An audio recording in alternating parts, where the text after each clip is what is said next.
camera is not working for some presenters, so I apologise for that, but I'm actually not too sad about it. So you can't see me, but hopefully you can see the slides. So as Yolanda said, we're from the University of the West of England, and I'm here with some colleagues to talk about some of the NHS workforce research that we've been undertaking at UWE Bristol. So just to give you a quick outline of what we're planning to cover in this session, I'm just going to start off with a brief overview of workforce and skill mix research to kind of set the scene. I'm then going to take us slightly in the other direction. So mostly in the seminar, we'll be looking at other staff coming in to support primary care. But we'll start off with a different project looking at primary care staff going out to support other settings. And I'll talk specifically about a project about GPs working in emergency departments. So I'll cover that quite briefly. And then we'll look at staff coming into primary care. So Zoe Ankers is going to talk to us about the Additional Roles Reimbursement Scheme and some research around that. Nicky Harris will then zoom in on paramedics working in general practice, and Nicky Walsh will talk about first contact physiotherapists working in primary care. And there'll be time for question and answers after that. So just in brief, why are we focusing on workforce research and what is skill mix? I mean, it's really well documented that workforce pressure in the NHS is extreme and unprecedented, particularly in primary care and in urgent and emergency care. It's not a new concept, but it's a worsening one. Obviously, there's an opportunity for research to focus on addressing the issue, particularly in terms of staff well-being and recruitment and retention, but we still know that GPs are still declining in numbers alongside an increasing demand. So kind of based on this, there's a move towards using the non-medical workforce to help address demand. And this is really important because non-medical roles are not always, and in fact, they would rarely be seen as substituting or intending to substitute for the GP. Research on workforce skill mix is really important to understand the kind of impact that the additional roles have on teams, on the general practice teams, but also on the impact that they have on patients in terms of the patient experience and the clinical and cost effectiveness of the care that they're provided with. So workforce and skill mix research is challenging. As I mentioned, it's not all about substitution. Previous research has classified skill mix into 4 broad modifications. One is enhancement, and that's about extending the skills or using different skills within an existing workforce group to improve the scope of what they do. Then substitution is about replacing one worker, frequently a lower cost worker, with another worker to do the same tasks. Delegation, as you know, is about passing tasks onto another member of staff. And then innovation is about new roles and jobs. So, for example, recently we've had the introduction of physician associates and nursing associates, which are quite new roles working across healthcare. So it's really challenging to evaluate workforce skill mix because the roles often fit into more than one of these classifications, and it could be argued that sometimes they kind of fit across all of them. And also, it's not always clear what the role is trying to achieve, and that does depend on who you ask as well. So, for example, commissioners might be looking to reduce costs, GPs might be looking to see more patients, reduce their workload. Patients might be looking for continuity of care. So, the drivers for these innovations aren't always clear, and it's constantly evolving. So no sooner have we designed a project to investigate one particular staff group, things have all changed and it's all moved on. It's very difficult to evaluate. And just as an illustration, really, in terms of general practice, we know that GPs are declining in numbers, but this graph just shows that the non-medical roles are kind of recruiting to target. So this is an important area. We need to, if the non-medical workforce are easier to train and to recruit than GPs, we need to know what works best in terms of general practice. So as I said, we will talk about these roles coming into primary care, but I'm just going to start off by talking about roles coming out of primary care. So although we know that primary care is in crisis, you'll also be well aware that urgent and emergency care is also under extreme demand and facing a shortage of staff. Despite the fact that there is a shortage in GPs, it doesn't stop commissioners and policymakers exploring opportunities to potentially use GPs to address the crisis in emergency care. So in some parts of the country, GPs are working on ambulances and they're working in emergency departments. So back in 2017, we embarked on the GPad project. And this was a project to investigate efficient models of care when GPs are deployed into emergency departments. The study was funded by NAHR Health and Social Care Delivery Research, and the report was published at the end of last year, actually, so it's available in the journal's library. So we'd planned a mixed methods study to look prospectively and retrospectively at GPs working in emergency departments. However, and this is funny because today is the anniversary of the spring budget, but between the time of our funding being announced by NAHR and before we started the project, the spring budget happened and the Chancellor announced 100 million in capital investment to introduce GPs to all the emergency departments in England. And the idea was that the capital investment would be used to build facilities to host GPs. It's a bit of a surprise to us, so we had to hastily revise the protocol. Our steering group encouraged us to see it as an opportunity to do an evaluation alongside this innovation. So the GPad project had 3 work packages. We wanted to, first of all, describe and classify current models of GPs in all EDs in England. Work package B was about using, it's a quantitative component for the study, using HES data, hospital episode statistics data, to do a patient level analysis and compare what was happening to patients who'd been to an ED with and without a GP. And then work package C was a mixed methods case study analysis in 10 different emergency departments in England.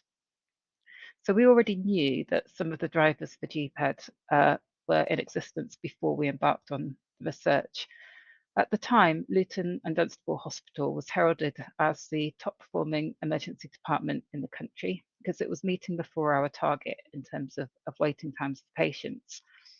One of the things that was noted about Luton and Dunstable was its urgent care centre, so its GP urgent care centre that was adjacent to the emergency department. And at a higher level, it was decided that this must be what was contributing to their success. Therefore, the investment for all emergency departments to have GPs in it. It's questioning whether Luton and Dunstable themselves would attribute their urgent care centre to their success. So I'll talk more about that in a little bit. There are also other underpinning and often conflicting hypotheses which were based on attendance, tests, investigations, and admissions, but they went in different directions. So in some views, people felt that having GPs in an emergency department to see these patients who turn up with minor illness would mean that fewer patients were registered in the ED and attendances would be reduced. Or other people were concerned it might be seen almost like an extra lane on the motorway, so supply and use demand. If patients found out about the service, they might attend the ED instead of making an appointment to see their GP. And then in terms of tests and investigations, GPs are generally seen as more used to sitting with risk. So there was a question, would they order fewer tests and investigations, or would they make the most of having access to these things that they don't have in primary care and actually end up ordering more? And similarly for admissions, would GPs be able to keep more patients out of hospital, or would they start operating more like an emergency care physician and admitting patients in the same way? So in terms of what we found, when we went to classify the models, we knew it would be complex, but the reality was actually slightly terrifying in terms of the variation. So some of the models of GPad have been in existence for quite some time, and they've evolved and morphed and changed. And as time goes on, people get involved in changing a service, then they leave, and the people existing in the service don't know what happened or why the service was changed. So it's actually really quite difficult to understand. We used a combination of documentary analysis and interviews to try to understand this variation. But at the end of work package A, we found we could only really propose a very high level model classification, which is just illustrated here. So in Model A, the GPs are fully integrated with the emergency care team, seeing undifferentiated patients who attend the emergency department. And then Models B and C, there's some streaming involved. So in Model B, patients are streamed at the front door of the hospital to either emergency department clinicians or to primary care clinicians and treated accordingly.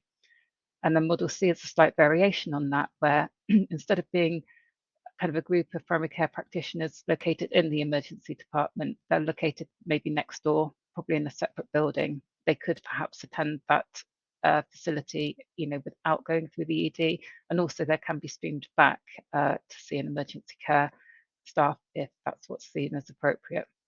And then the other model that we identified was one where patients are redirected away from the emergency department.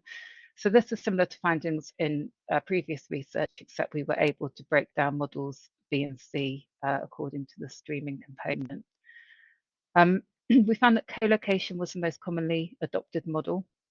And during the study period, fully integrated models tended to be replaced by these more distinct general practice components. It's possibly as a result of the capital funding investment that allowed for these separate facilities to be established.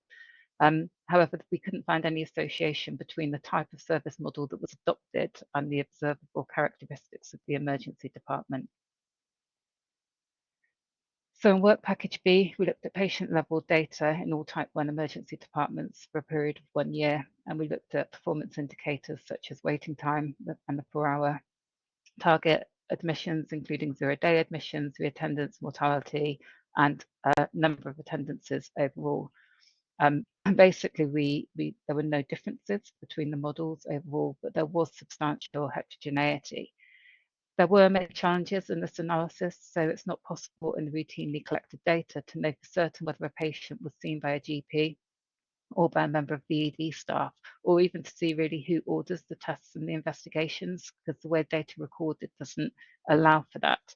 In the end, we ended up conducting the analysis to compare times of day when GPs would have been working in the department and when they wouldn't have. And that was confused as well. There are different approaches to recording data in the various hospital trusts. The one thing that we did observe was a very slight reduction in the rate of reattendance at the same ED within 7 days. But this worked out to be equivalent to, I think it was 300 fewer attendances per year in each ED. And given the issues and the number of tests that were applied to the data, it was judged to be of negligible significance.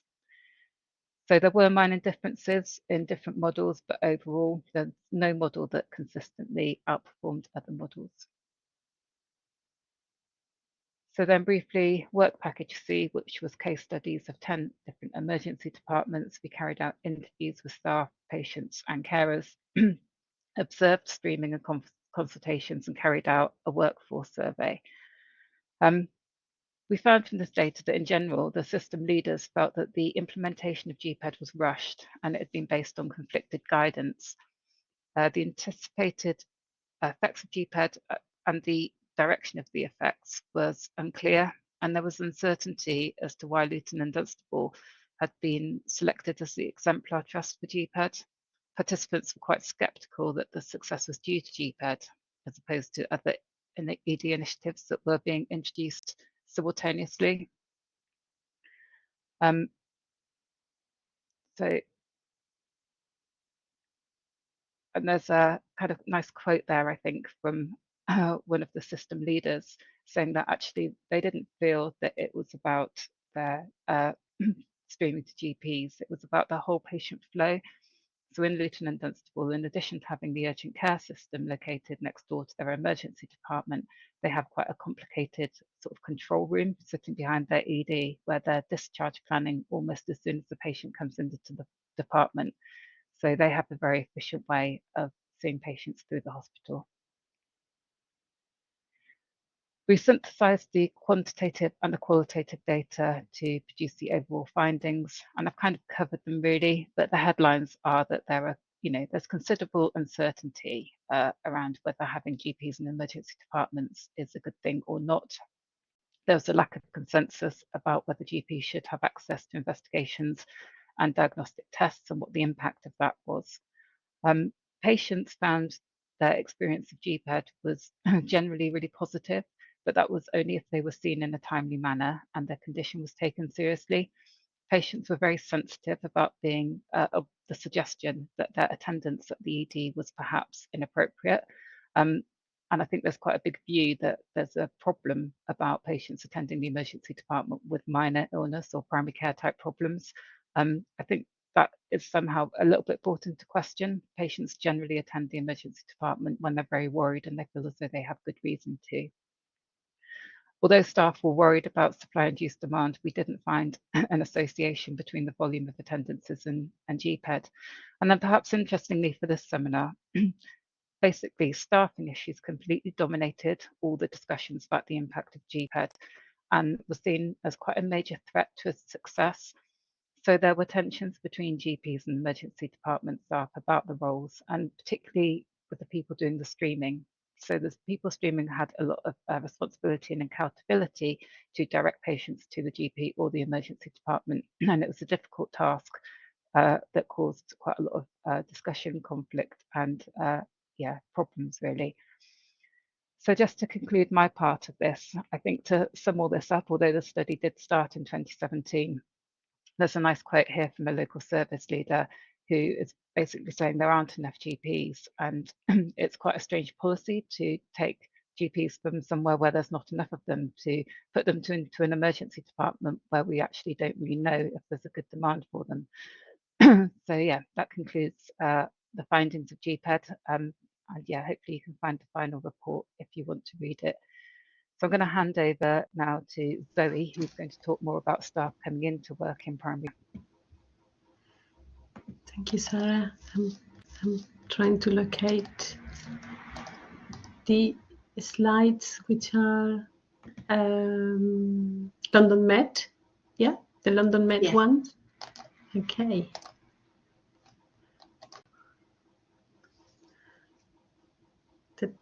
That's okay?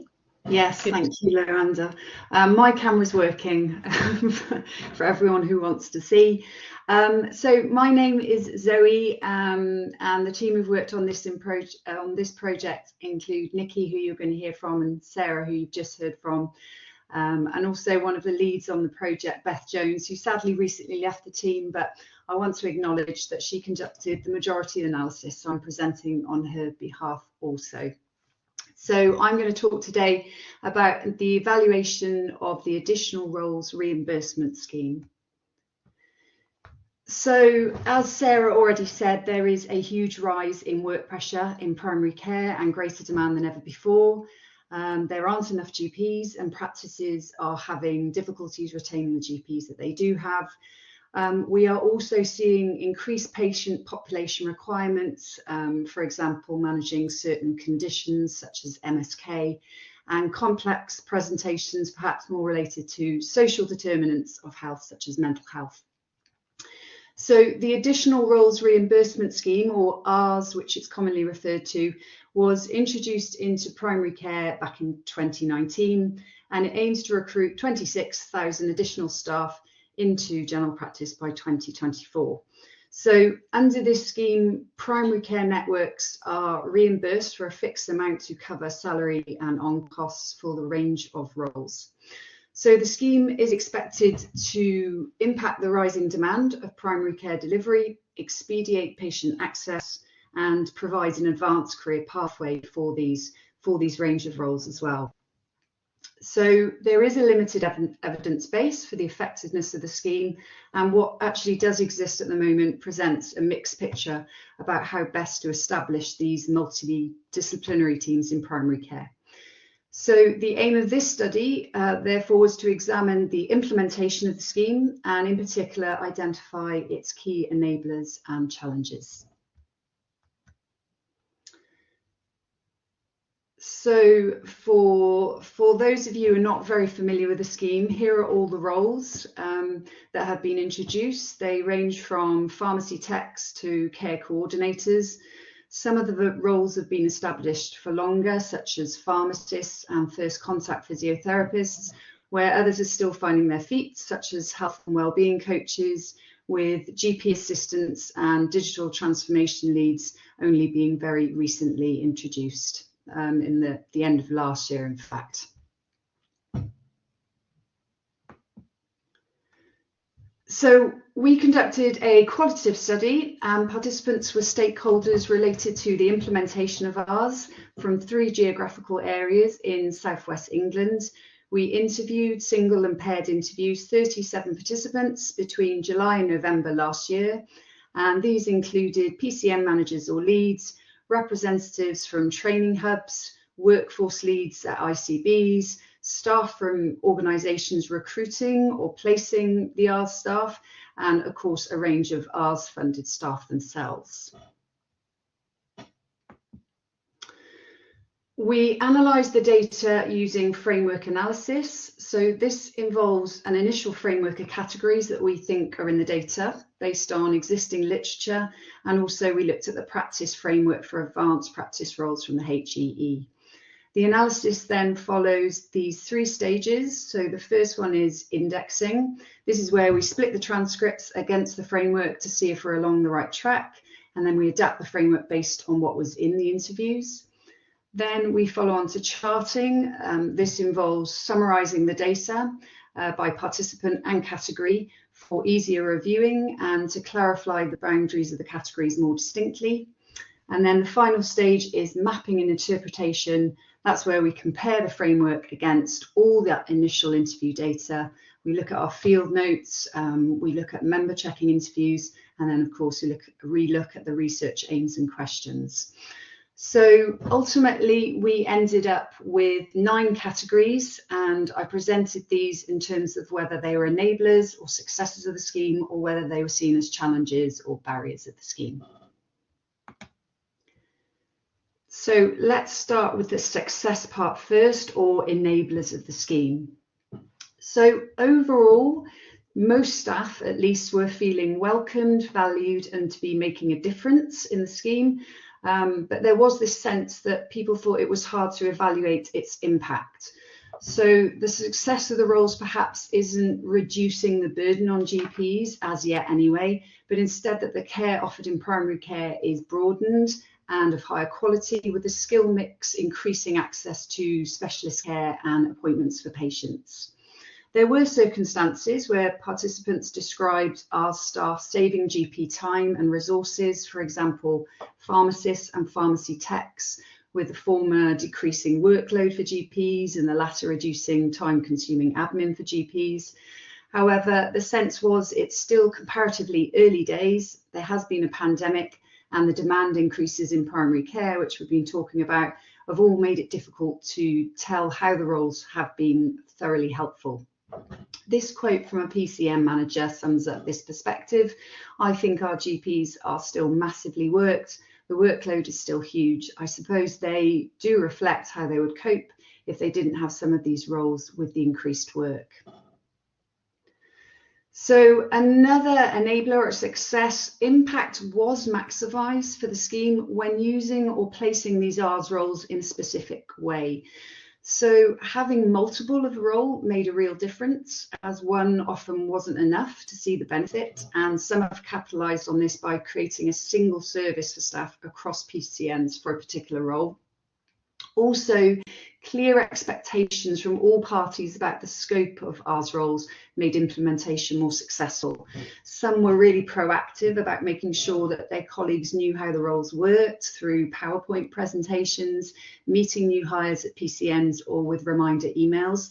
This helped people generate an understanding of the roles and what they did, as well as GPs and care navigators remembering to actually use them. Reducing the risk of scope creep was also important, particularly for staff coming in new to primary care but with experience elsewhere. So this social prescribing link worker explains, I think a social prescriber, we're not a nurse, we're not a doctor, we're not admin, and they don't really know where we fit in. The last success or enabler, very briefly, was with regards to the training hubs. So training hubs were found to be key at demystifying the vague roadmaps and training paths that pathways that our staff had to essentially jump through. So the ARRS roadmaps were seen as overwhelming. They were delivered too late as they came in after many ARRS staff were employed. Their pathways require a great deal of time investment, so were seen as a bit of a necessary evil. The training hubs in all the three areas that we looked at were crucial and very important for demystifying these vague roadmaps and also for advocating the implementation of the scheme. So moving on to the challenges of the scheme. So a key one is what we call scheme inflexibility. This describes the inflexibilities that prevented less wealthy PCNs and practices, or those in more deprived areas, in making effective use of the scheme. So these inflexibilities included unanticipated additional costs for recruiting and retaining staff, such as supervision costs, estate costs, or engagement of third parties to recruit staff. And also the rigid salary scales that were set up that can limit the success when recruiting for those posts. Participants reported that if the full funding could not be used by PCN, it was often reallocated to be bid for by PCNs with the means to use the funding. So the inflexibility of this scheme's funding could exacerbate health inequalities in areas of deprivation. This PCM manager says it is the lack of flexibility really that stops us using all our money, which seems a shame because it's just going back in some central pot. Another challenge was lack of supervision and career progression. So there was variation in what supervision was available between PCNs and between practices. Supervision time, as I just mentioned, is not funded under the scheme, and GPs and other professional staff basically don't have the capacity to provide it. We know it's important to ensure this sustainable pipeline of professionals to work in the ARRS roles, particularly as we learn that some ARRS staff move roles or leave after completing their training pathway because of the lack of career progression in the scheme, or also for progression of pay. So this practice manager says, you don't keep pharmacists for 2 minutes. As soon as they finish the pathway, they're gone. Another challenge, and we've seen this before and heard this before, was poor infrastructure and integration. So infrastructure, both estates, so essentially office space, and infrastructure such as clinical equipment, digital technology, were lacking for our staff. They weren't anticipated by the scheme. We heard people were doing their best and trying to make it work, but it was a real challenge for a lot of the ARRS staff. Another challenge that goes hand in hand with that is integration into teams, and we've also heard this before.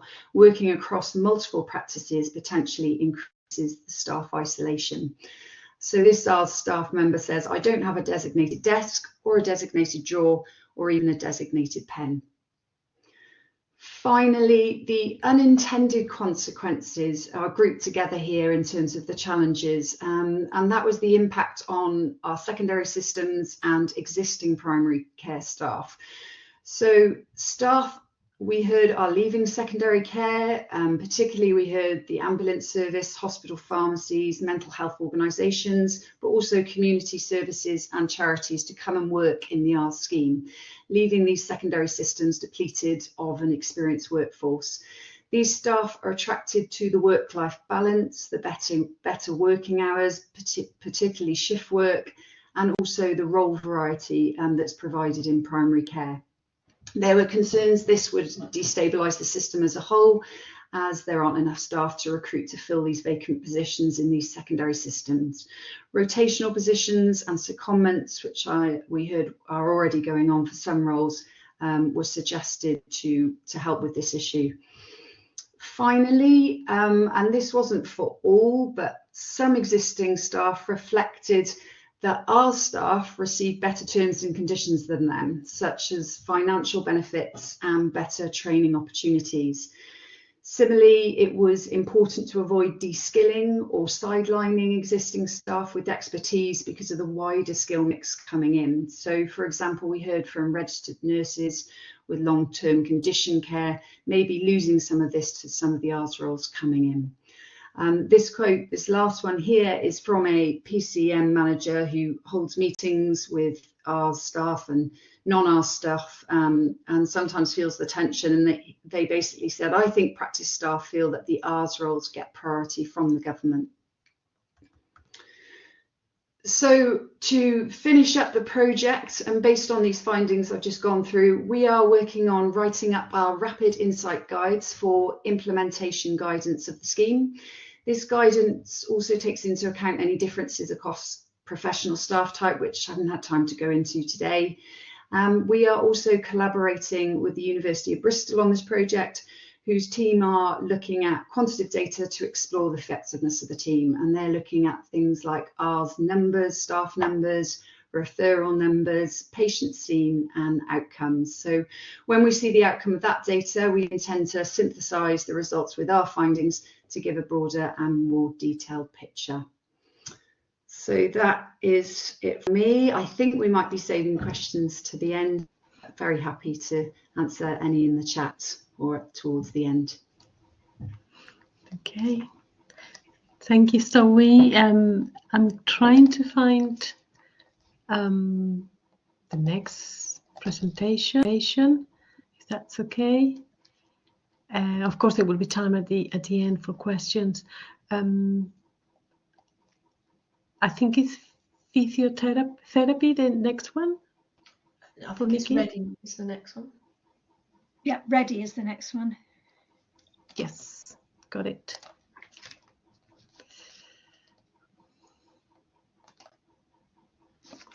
Thank you. There we go. I can see it. Can you hear me all right? Yes, yes. Lovely. Okay. Well, thank you very much for the invitation to talk to you about the Ready project. This is a specific inquiry into paramedics in general practice, and it's a realist evaluation and focusing on, in particular, on an assessment of clinical and cognitive. My name is Nicky Harris, and I'm a research fellow here at UWE, but I'm presenting this on behalf of a very large team, bringing together a range of backgrounds, skills, and expertise from a variety of settings. This is an NIHR funded project that started in 2021 and isn't yet finished. In fact, we will keep going until June of this year. So what I'm presenting to you today are some, but not all of our findings. The reason that we've looked at paramedics in general practice can be seen from this slide. Paramedics were first noted as working in general practice in 2002, and while they only account for a small number of the allied healthcare professionals who are employed in primary care, they are increasing in number and they are in demand. The most common reason to employ a paramedic is to release GP time, but it's also important to look at appointment availability overall in light of increasing demand in primary care and achieving a better match between patient need and practitioner skill. But although paramedics have been increasing in number, they are not uniformly spread in terms of practice allocation across the country. And they work under a range of different employment models. Some are employed directly, some are funded through the ARRS scheme and employed through primary care networks. Some are on rotational models and so on. But at the moment, we do not know enough about what models of paramedic working are currently in place across the UK in general practice, and how variation between these models may impact on the success of that role. And that's what this study is aiming to find out. It's a realist evaluation. For those of you not familiar with that, this is a theory-driven approach to an investigation. And what we're trying to do is to unearth some deeper understanding about the underlying factors that influence or that determine the outcomes of introducing paramedics into primary care. And in terms of looking at paramedic working models, what we're asking and what we're trying to find out is what works about paramedics in primary care, but also what doesn't work, for whom, under what circumstances, how and why. In order to do that, there are two work packages in this project. The first one is looking at what we already know and doing that through a rapid realist review and consensus exercise. The aim of that is to develop some initial theories that we can then take forward in work package 2 to explore in the realist evaluation and find out to what extent are these true in practice, and what more can we learn from people with frontline experience of either working with paramedics in whatever context or seeing paramedics as patients in general practice. So looking at the rapid realist review, this had several components. The first was to do an empirical database search, and there were more than 3,000 papers identified, and of those 32 sources were included. They were found based on searching for general practice and its synonyms, paramedic and its synonyms, and restricted to after 2002 and in the UK, because the focus is looking at how does this work within the NHS. We supplemented that with looking at grey literature and what can we learn from there. That involved visiting a number of professional websites, but also social media sources such as Facebook and Twitter, YouTube and Google and so on. Again, searching on the words paramedic and its synonyms and primary care or general practice. And that produced 95 sources that were included in the assessment. These were supplemented by interviews with system leaders. These were people identified from College of Paediatrics, Department of Health and Social Care, Health Education England, NHS England, and so on. And some of these were associated with some of the items found in the grey literature search, where there were policy documents, protocols, designs for services, and so on. And once we had their views, all of that was brought together in a stakeholder event with 22 participants as listed there. And that was an event for professional and public members of the public with experience of the role of paramedics in general practice to discuss some of our findings and explore these issues. At the end of that process, the whole team were involved in the analysis using a realist approach to develop initial programme theories. And I will outline some of these for you now.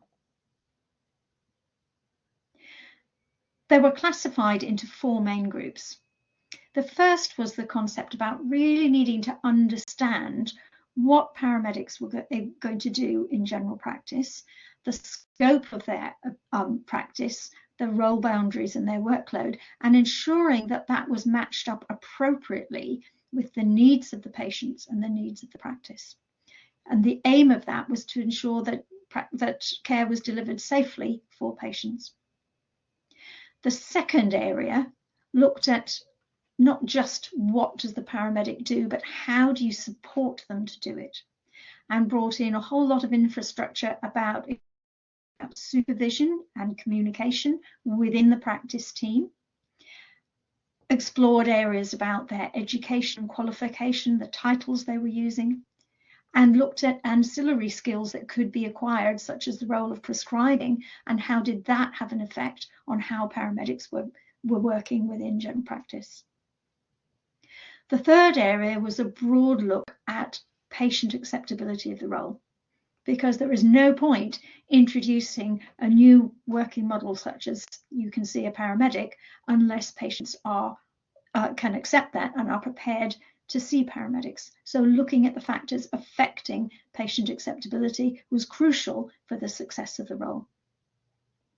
And finally, we looked more specifically at the employment models themselves. The variety of models that I alluded to earlier about how paramedics are employed in general practice, looking specifically at the issues for practice, but also beyond general practice. What is the impact on secondary care?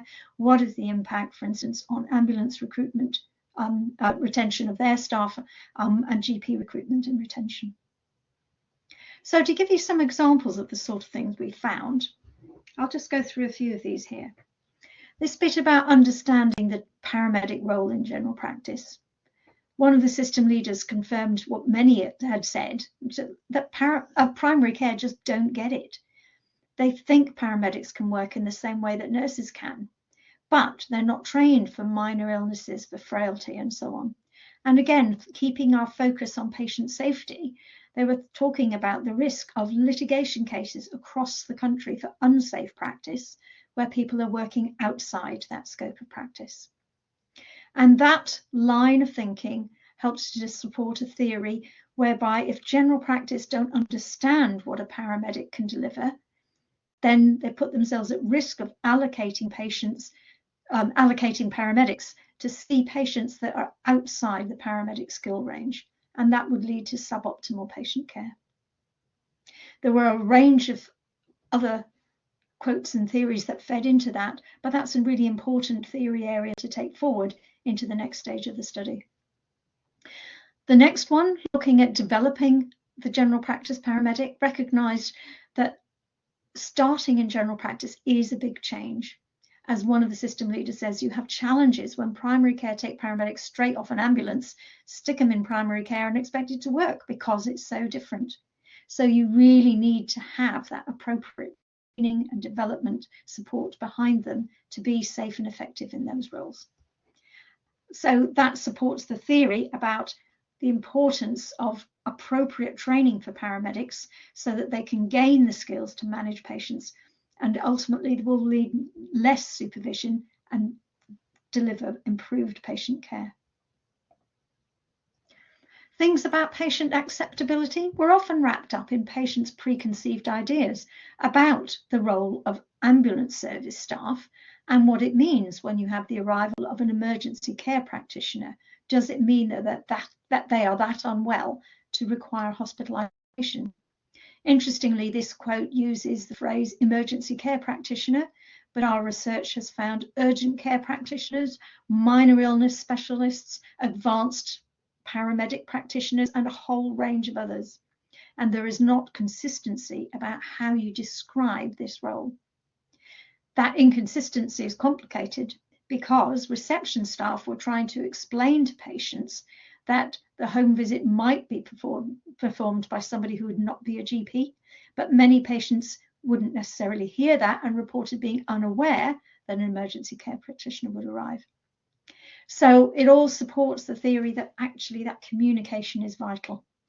If general practice can effectively communicate the paramedic role to patients, then patients will feel more confident that the paramedic can manage their care, normalise that service over time.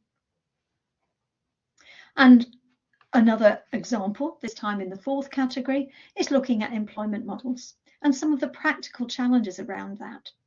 This quote from a system leader about the contractual stuff, about the rotational model that puts people off. Practice managers are not used to seeing a 160-page national contract, and that's quite scary. They're just used to employing people.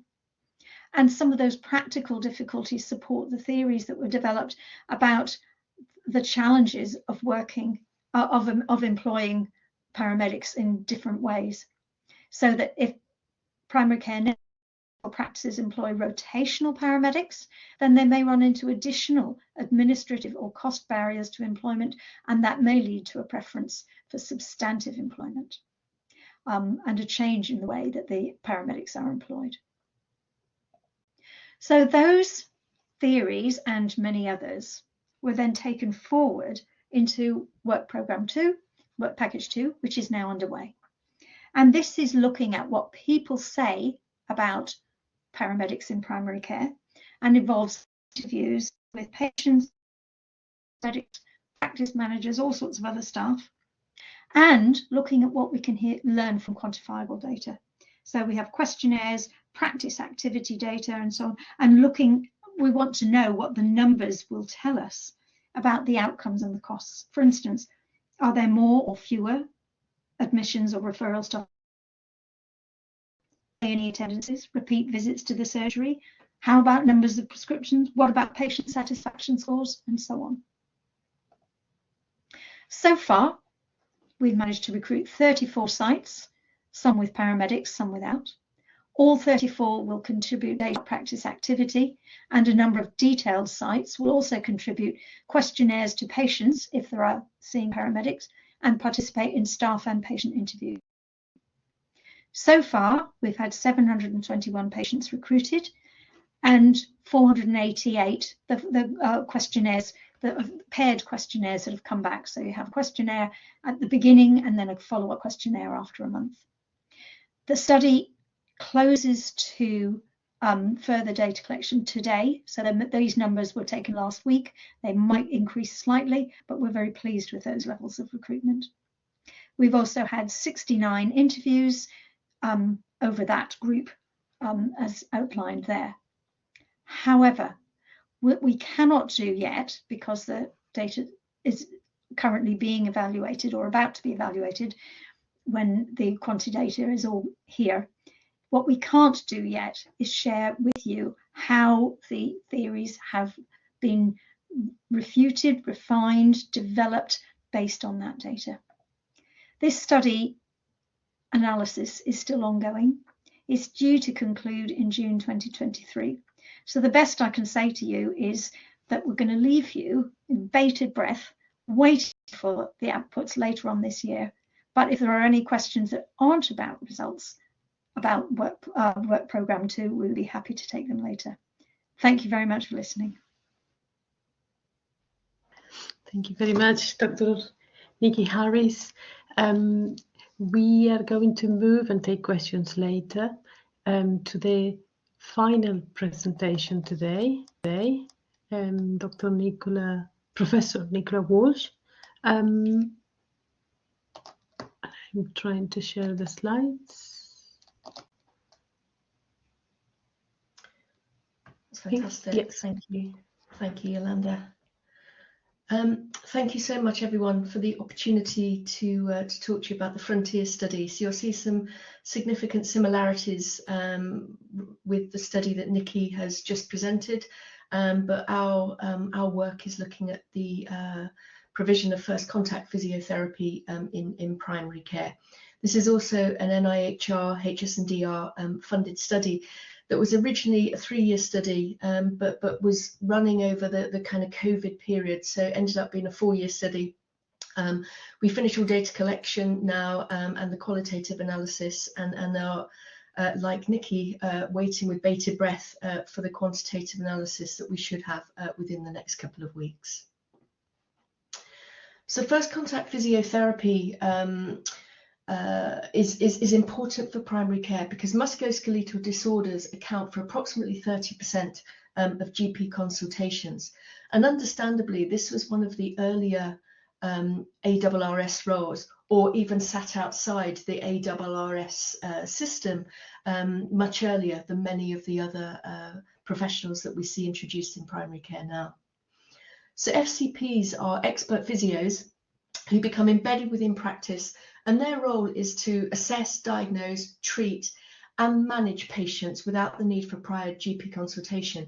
What I mean with regards to management is really patient direction or very sort of early intervention that might just be one-off recognition of the necessity to provide exercises, or in some cases physios do have the additional competencies of non-medical prescription, are able to do intra-articular injections, can request for scans and interpret those scans, and also list patients for surgery as well. There are really significant numbers already across the UK and certainly within England within the ARRS scheme, but by 2024 all adults should have access to an FCP as their first contact for musculoskeletal disorders within England. So the Frontier study, very similar to how Nicky's described already, we started off with a nationwide survey of FCP provision just to understand what the service consisted of at the moment, who those individuals were, how they were providing the service. We then followed this with a realist synthesis of the information that was already out there. And then we also concluded with a mixed methods realist case study evaluation of 42 sites, and that was across the whole of the UK.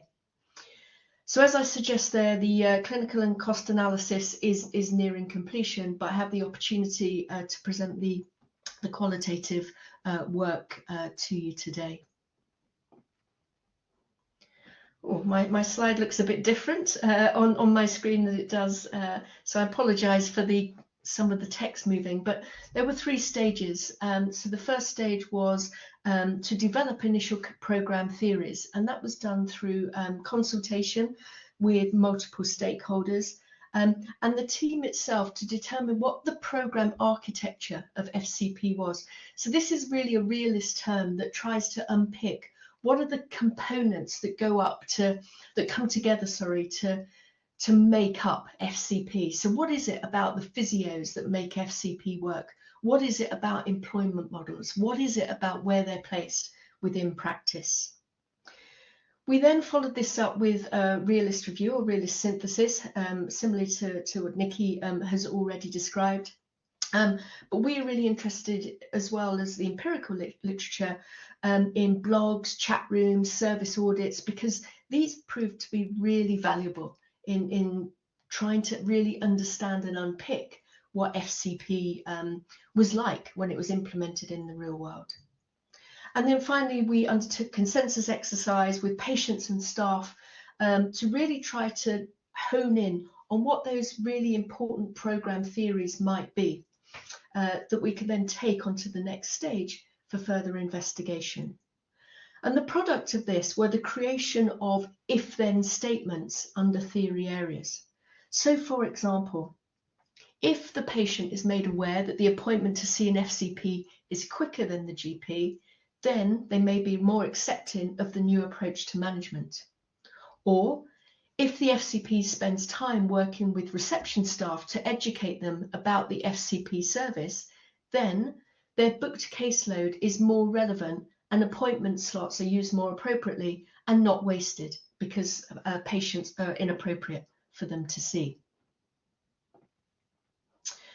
And this resulted in us sort of coming up with if-then statements within about 8 theory areas.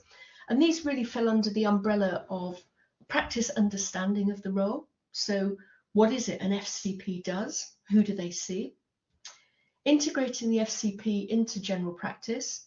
So making them feel part of the team, working as part of the team, sharing information, sharing learning, sharing practice. The knowledge and skills of the FCP themselves. So did they have those additional competencies of prescribing, for example, or injecting? What was the appointment structure? So this was really interesting, and on the whole, appointments tend to be about 20 minutes. In some places they were 30, but also there was a push to reduce that to align with GP appointment times, and clearly that was going to impact on what the FCP could offer. Also, the role of the practice in endorsing the FCP. So if the GP almost acted as an advocate rather than reception staff, then it appeared that that might be an area of interest and would make the FCP role more acceptable. The patient acceptability obviously feeds into all of this. So the patient has to want to make those appointments, has to want to engage those appointments, but can only really do that if they understand what the FCP role is about and what that FCP really has to offer as an expert practitioner. Similar to what Nicky has already suggested, the employment and management of the FCP role. So was this via the service provider, so the NHS provider? Were they employed solely through the PCN? Or were they employed through the practice themselves? So lots around employment models and the governance that goes with that. And then finally, the impact on practice workload and wider resource use. And whilst we could provide some qualitative work, some qualitative investigation, most of this was going to come from the quantitative case study evaluation of clinical and cost effectiveness that we don't quite have the results for as yet. But we're a little bit ahead of ready time-wise, so we were able to take those kind of theory areas and initial programme theories and investigate them with qualitative interviews on site, so effectively testing the initial programme theories. We conducted 83 interviews with FCPs, patients, GPs, reception staff, and people who were also involved in the education of FCP. And this allowed us to really refine our thinking and to create CMOs, or context mechanism outcome configurations. So the context being, what are the elements already in place at the practice, mechanisms, what was put into place, and how was that responded to in order to achieve our outcomes of interest. And these then fell into sort of 3 predominant areas, but we created 10 CMOs under the areas of understanding of the FCP role and integration into the primary healthcare team, impact of the FCP approach on practice workload and resource use, and then finally FCP employment. So I'm just going to present one CMO in each of those categories. So the first one, promotion of the FCP role. This is new to primary care, and it takes time for staff and practices to develop familiarity with what it has to offer, particularly if FCPs have limited face-to-face contact. So this was obviously induced by COVID and remote working, or the fact that many of these practitioners cover multiple practices within PCNs. However, providing the FCP with time and materials to educate staff and patients about the role, and to develop the role, the knowledge of other staff and patients about what the FCP scope is, helps to develop trust, confidence, and then they become promoters and endorsers of that role. As such, over time, the FCP caseload improves, it shortens patient pathways, and it results in an improved patient and staff acceptability of the role. And you can see a short quote there at the bottom that contributed to the formation of this CMO. But obviously there were many other quotes that also allowed us to create this quite informative CMO regarding the promotion of the role. Second CMO is under specialist knowledge and the holistic approach of the FCP. So an FCPs are specialist musculoskeletal practitioners, and they're allocated longer appointment times compared to GPs.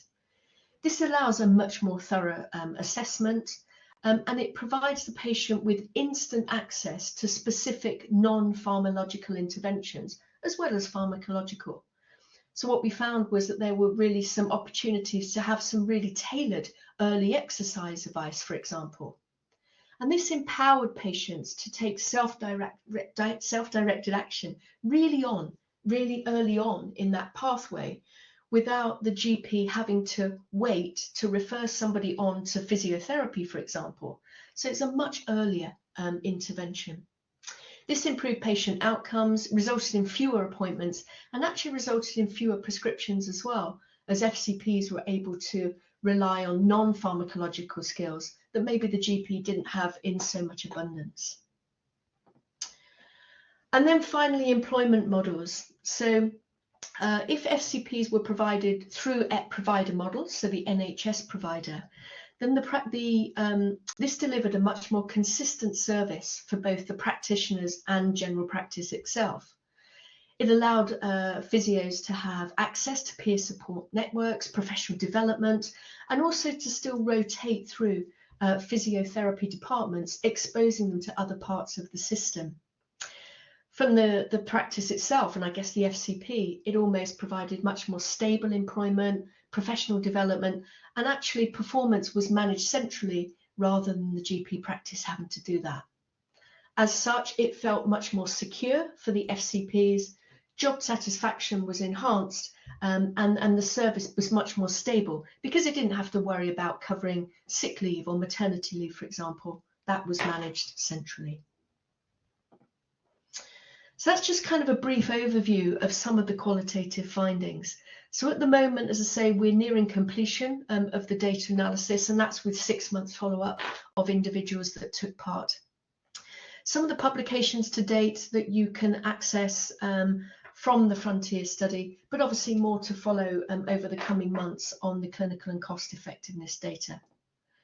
And just to acknowledge again, sorry, that slide looks odd on the screen, all of my kind of co-investigators on the study, and also just the NIHR rider at the end there.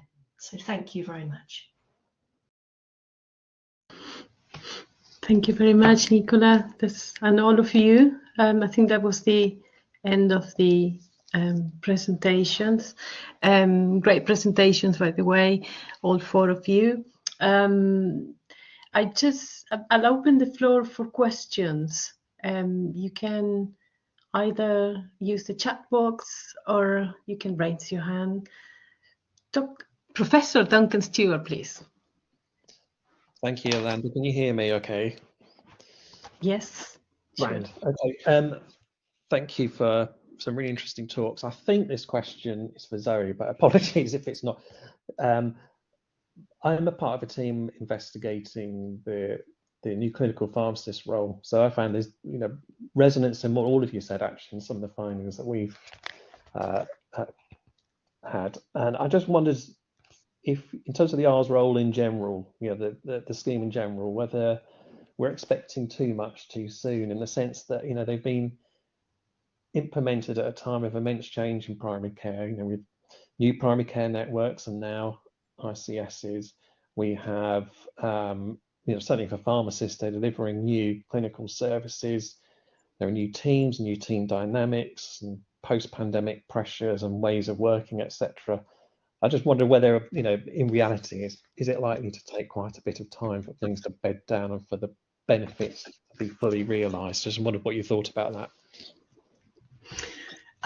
Yes, Duncan, thanks. That's a good question. I think that actually really does fit with our findings, because although the sense that they were feeling they were making a difference, and that was across all the staff roles, there was this sense that there still hadn't been enough time to show their full impact because of the pressures, because of the pandemic, and issues like that. I would say, though, one of the key studies, the King's Fund looked at this a little bit earlier than us, and how they reported on pharmacists. They were actually showing quite a lot of dissatisfaction.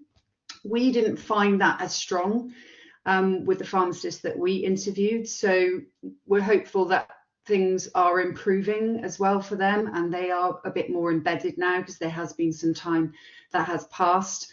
But yeah, I totally agree with you. It's qualified with the sense that they would still like more time to show more of the impact that they were having.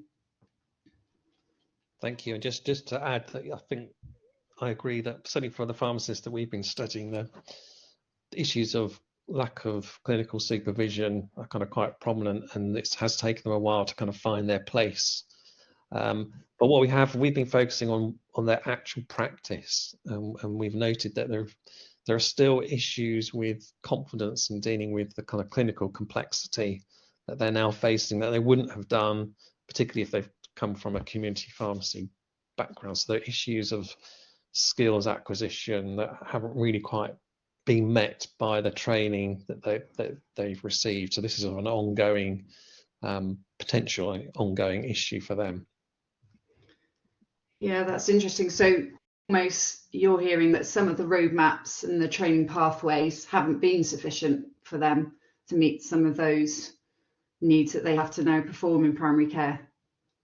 That's right, and the consequence is that their practice actually isn't really fulfilling the ambition for some of the new services that they're employed to deliver. So there's a kind of a deficit there that's kind of potentially impacting on patient outcomes. So that's our kind of interest in it. Yeah, Nicky might want to add to that. I can see she's got her hand up.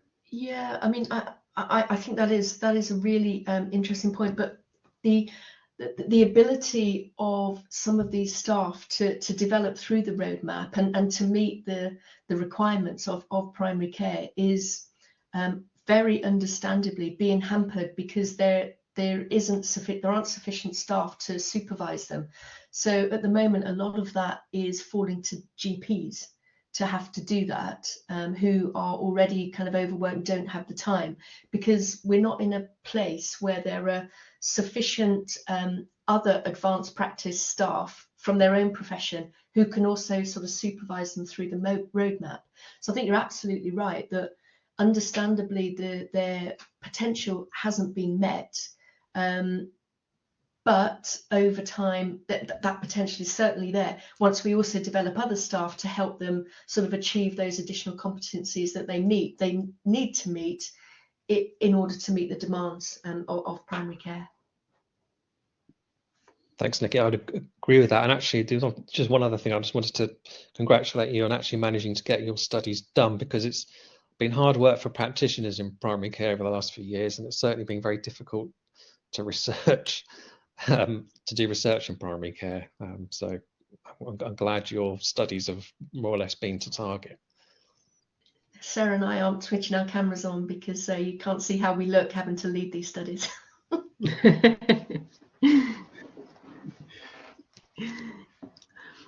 Okay, so any other questions or comments?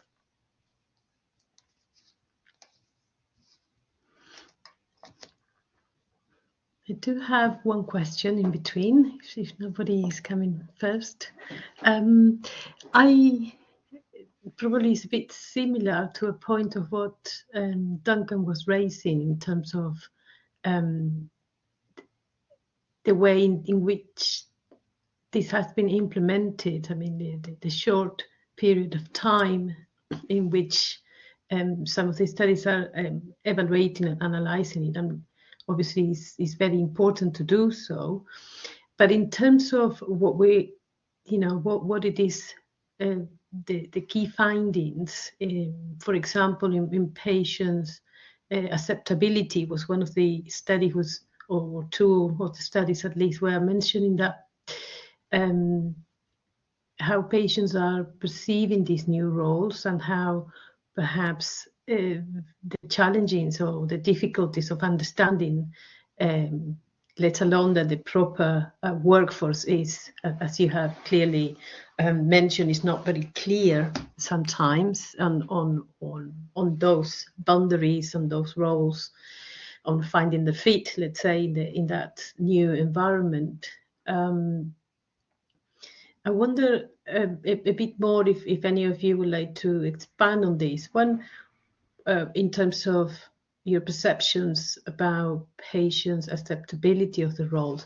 And just a brief note, parallel to, or probably at the same time that you've been working on this, I happened to do an evaluation on the winter resilient campaigns in one of the in North Central London at the time was Clinical Commissioning Group, was last winter, sorry, and I saw from the perspective of the NHS how they were communicating these new roles to people, because, as you know, they tried to, steer the flow of people not to accident and emergency department, but to all this new range of roles for access primary care services, and it was really I'm not going to dwell on that, but I wonder to what extent you feel that if it is something you have seen in blogs or any other type of literature or reports, how much sort of the NHS communications as well to the patients is conducive for an understanding on the use of this role, how beneficial could be for them in terms of what it is there to gain from a patient point of view, not to access a GP and accessing the other range of roles that are available. I don't know if any. Yes, Nicky. Yeah, thank you. I mean, just some of my thoughts, maybe necessarily them from the evidence. I mean, I saw an advert recently about the benefits of community pharmacists, encouraging people to kind of go to those individuals. But I don't think there has been any kind of coherent campaign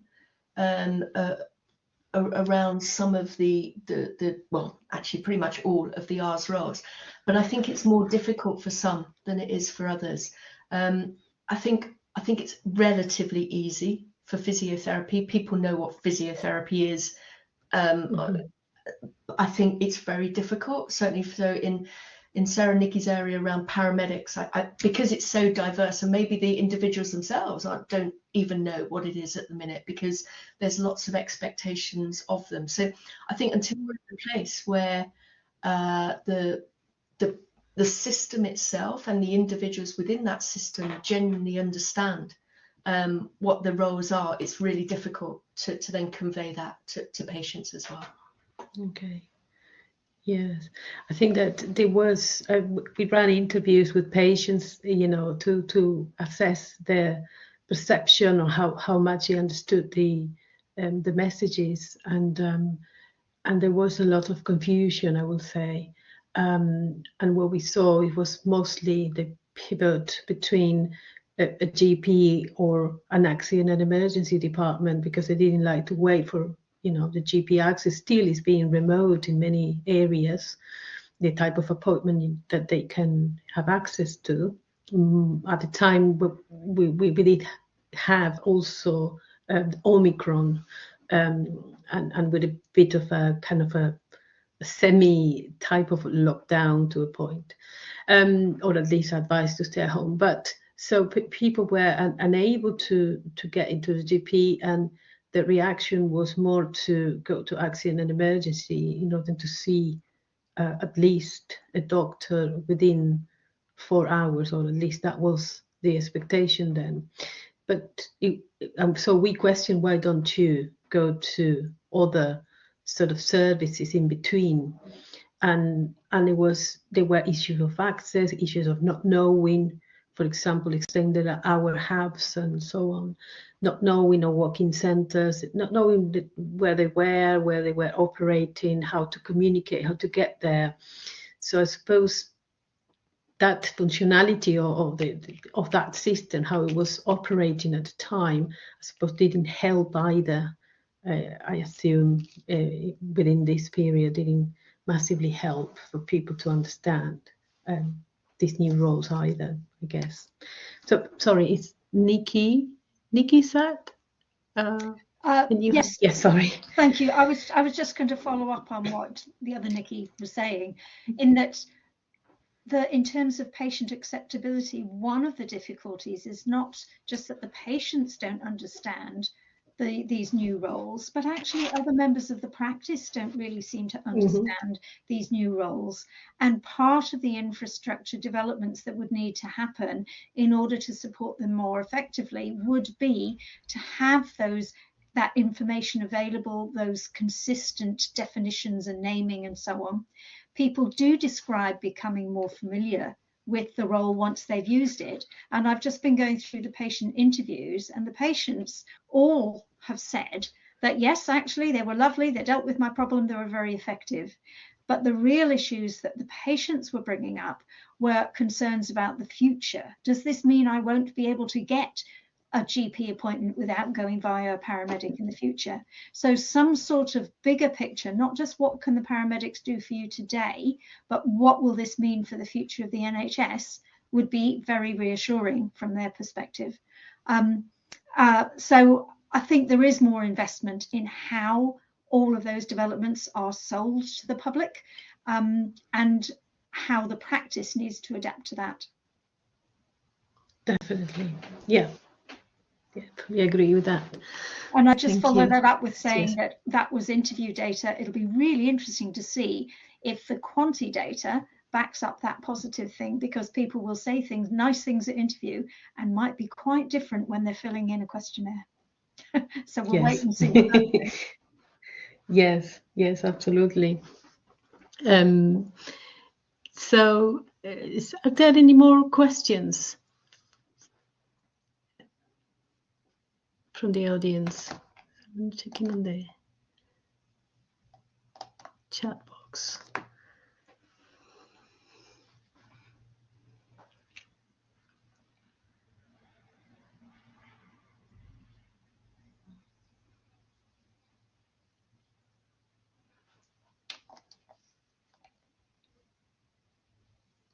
Okay.